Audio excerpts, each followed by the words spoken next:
Am urcat cu nume care nu erau ale mele, cu măști sfinte și frici grele. Am strâns în pumn ce nu mi-a aparținut, crezând că-s eu, dar m-am pierdut. Și când totul s-a clătinat în mine, am rămas gol în fața luminii. Asta nu-i sfârșitul, e căderea care mă spală. Se rupe tot ce e fals, ca să rămână esențial un chiar.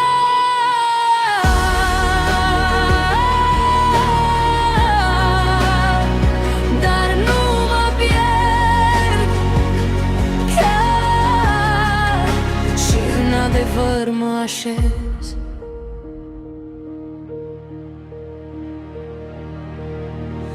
Am iubit forme, nu adevăr. Am confundat zgomotul cu cer.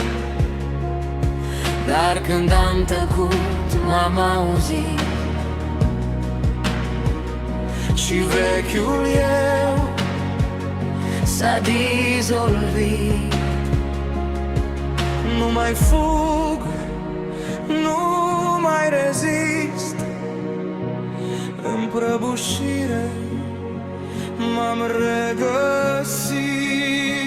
Asta nu-i sfârșitul, e căderea care mă spală. Se rupe tot ce e fals, ca să rămână esențialul chiar.